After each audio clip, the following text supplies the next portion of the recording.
Welcome to a change of scenery for our Monday TNT, a bright sunny day, and great to have you with us. And today we're coming to you from BYD Lofts in the heart of Patong.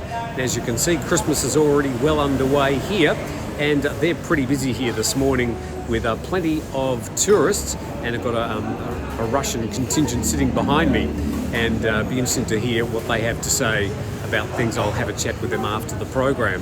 But welcome to Monday's TNT.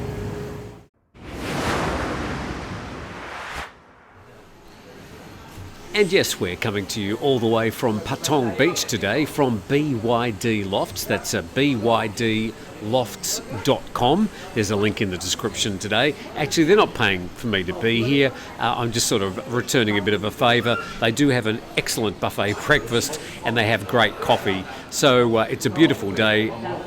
Couldn't be a better day to come down to Patong Beach today. So here I am doing the program from BYD Lofts. Now, I'm starting today with monkeys. Let's check out what's happening with the monkeys. And the Nation reports that Lop Buri serves up a massive feast for its macaque population.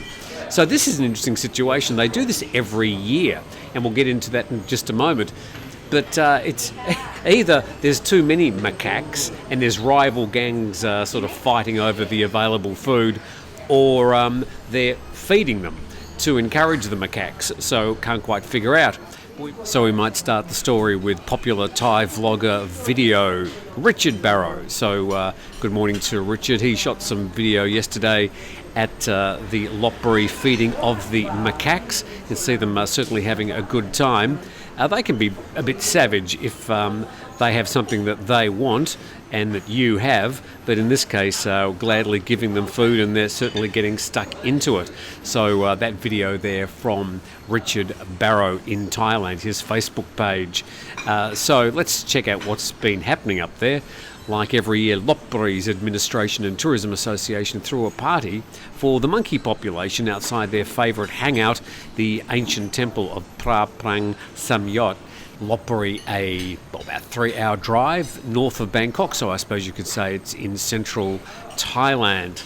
And hundreds of long-tailed macaques live in the compound of the ancient temple, while a large herd of their rivals also live on rooftops across the road. The rival gang was given their feast separately to prevent a clash. Quite interesting, sometimes people posting videos of the two rival gangs having a bit of a kerfuffle and just getting in the way of traffic or pedestrians. To hell with all the tourists and the citizens, they've got macaque things to do. So that happening in Lop Buri every year, and thanks to Richard Barrow for that video. Good news for people in Samui over the weekend, and this from The Nation. I think we've got about 3 or 4 stories from The Nation today. Koh Samui welcomes its first European cruise ship in 3 years. Let's see what's happening with this story. Thailand welcomed its first cruise ship in 3 years with 636 passengers disembarking at Koh Samui's Naton Pier. Well, actually, it's not the cruise ship. There's been 2 or 3 cruise ships that already visit Patong. In fact, if I walked down to the beach today, I would dare say there would be one sitting out in the bay today.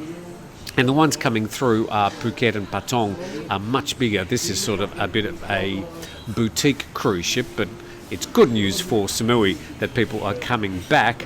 The MV Viking is the first European cruise ship to arrive in Thailand since the COVID-19 pandemic. Obviously, the nation knows nothing about the island of Phuket. More cruise ships can be expected to dock at Koh Samui from December to early next year. The tourism industry in popular islands like Koh Samui, Koh Phangan and Koh Tao had started to pick up, and the spokesman from the Koh Samui Tourism said that the number of foreign tourists visiting Koh Tao is very close to the numbers back in 2019, while Koh Samui and Koh Phangan are 60% of their pre-COVID levels. So an interesting perspective there about the tourism getting back to somewhat of a normal for some of the islands around Koh Samui, and let's hope more cruise ships visit there soon. This is TNT with thanks to our sponsors, 5 Star Marine, and with a big thanks to BYD Lofts.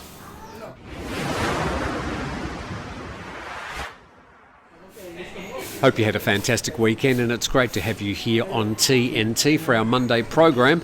Please, if you get the opportunity, it'd be great if you get a moment to subscribe. Just further to the story we just did, the MV Viking Mars, just in case you want to know, has 470 crew members, and what did we say? It had 636 passengers, so almost one crew for a passenger, so it's a pretty boutique ship. And it departed from Athens in Greece back on October the 25th, and it stopped in Israel, Egypt, Jordan, Oman, India, Sri Lanka, Malaysia and Singapore before arriving at Koh Samui. So quite a fascinating cruise those people have taken, and a big change in scenery, I would say, when they get to Koh Samui compared to some of those other ports. Let's start talking some real estate, and this story again from The Nation. Bangkok remains the top choice for foreigners buying condominiums in Thailand. This is according to a report from Knights Frank in Thailand, saying that Bangkok is still the most popular place for property purchases, and why not? It's the capital of Thailand. It's got the biggest range of real estate available. And so the top 10 provinces for foreigners buying condos before the pandemic were Bangkok, Chon Buri, which would largely include Pattaya, Chiang Mai, Phuket, Samut Prakan, which is just sort of southeast of Bangkok, and Prachuap Khiri Khan, which includes Hua Hin.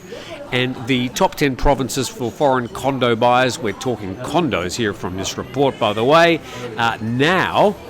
So this is Bangkok, Chon Buri, Phuket, Samut Prakan, Chiang Mai and Prachuap Khiri Khan. So Phuket pushing its way up there into third place and pushing Chiang Mai out during this current time as the COVID recovery continues. Just noting that I spoke to, well, we all spoke to Ivan on Saturday morning. Thank you to our guest host, Ivan Melnikov, and he does real estate here in Phuket, and he says they're just like flying out the door, that condos and things to especially Russian and Chinese buyers, they cannot get enough stock at the moment. A big change from even a year ago. That report says the top buyers since 2018 are Chinese nationals, followed by Russians, Americans, Britons and Germans. And the four most popular locations in Bangkok for foreign condo buyers: Sukhumvit, Phrom Phong, Thong Lo and Ekamai. Most buyers here were from Japan, the European Union, Britain or the US. Ekamai is a real Japanese enclave, noting that Japanese are the largest contingent of expats here in Thailand, so not surprising to see them as a big real estate buyer, and Ekamai very popular for them. Now I just got another report here from, where is this other report? Here it is. This is from the Chiang Rai Times, reporting the chairperson of Jones Lang LaSalle saying that 10% of the purchases were foreigners who reserved 5,800 apartments totaling 30 billion baht, with Chinese buyers accounting for 50% of the total value. That's, again, an enormous amount of buyers from one nationality into the condo market at the moment. And the second paragraph there, the average cost of all Chinese purchases was around about 5 million, which is sort of a, well, low to medium priced condominium. Most Chinese businesses wanted penthouses near the Chao Phraya River from 150 to 300 square metres. So yeah, you'd be struggling to get something like that for 5 million baht. But that report there about Thailand's real estate industry at the moment.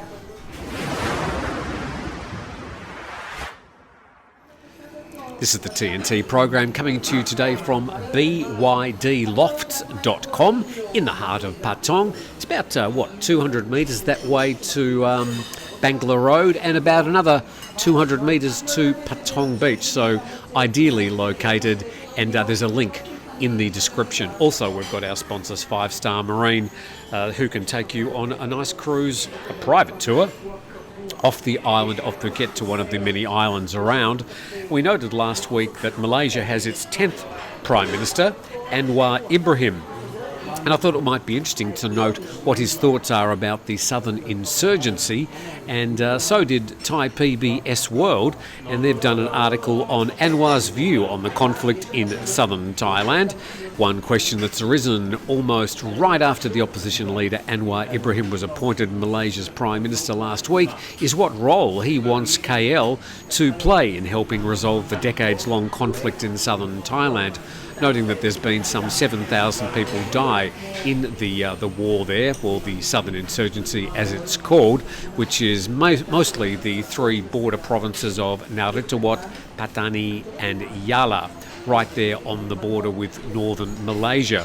And he said, I always called for rapprochement, dialogue between the two parties with the involvement of Bangkok directly. So a lot of the discussions have been with sort of the local provincial leaders rather than getting the Thai government directly involved. And he says down the bottom there, Malaysia must be more aggressive in sending out a clear message that we want a peaceful resolution. There seems to be contradictory and conflicting messages from Malaysia. He was quick to add that the conflict must be resolved through peaceful means. Well, of course, everybody says that. We would not compromise on the need for a peaceful resolution. They are all Thais and violence is not the answer. That is a key thing he's just said, that the people who are living in those three provinces are indeed Thais. No matter what their history or their religion is, they're all Thais now.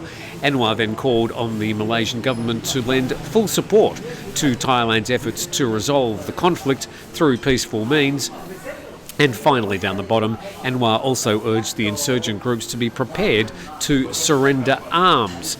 And I think he may be the sort of catalyst for some big change in what's happening down there in the south. And maybe with a change of government in Thailand early next year, I think you might see both Anwar and a new government perhaps get together and do something a little bit more fruitful to perhaps quell or even end the southern insurgency in southern Thailand. To our next story now, and you'd be aware that Thailand has got three telcos. There's AIS, which is the biggest, then there's TrueMove and DTAC. And the situation being that a Norwegian company has come in and is going to merge TrueMove and DTAC to make the largest telco here, so to be a duopoly. And ThaiBusinessNews.com says True DTAC merger faces a delay, and the DTAC majority owner Telenor has said a planned merger of the Thai telecom firms DTAC and True Corporation will not take place as planned this year, might still go ahead in the first quarter of next year. So a bit of prevarication and wavering. Plans for a new industry leader in Thailand with a market share of more than 50% of mobile subscribers have been held up over competition concerns since they were announced in November last year. And down the bottom there, the Norwegian group claimed it was still in favour of a merger and that it was still actively in favour of DTAC and CP Group's True coming together. So, I don't know, might be a bit of discussions that need to happen before that will actually go ahead. I've been with TrueMove for some 11 and a half years now. I don't particularly care if they merge with somebody else. Good luck to the business people if they can make all that happen. Telenor last month said it would seek clarification from Thailand's telecom regulators over conditions imposed on the deal, including price ceilings, price controls, cost structure verifications and other measures. And they're saying that they're engaging in a dialogue, which means they haven't decided to go ahead, it seems to me. But anyway, that's the latest in that merger, which has been discussed for over a year now. To some fireworks now, and the PattayaNews.com Pattaya International Fireworks Festival wraps up as organisers say it was a massive success, and friends up in Pattaya said it was indeed a massive success. The weather turned out to be quite good. People flooded to the beaches and watched the fireworks.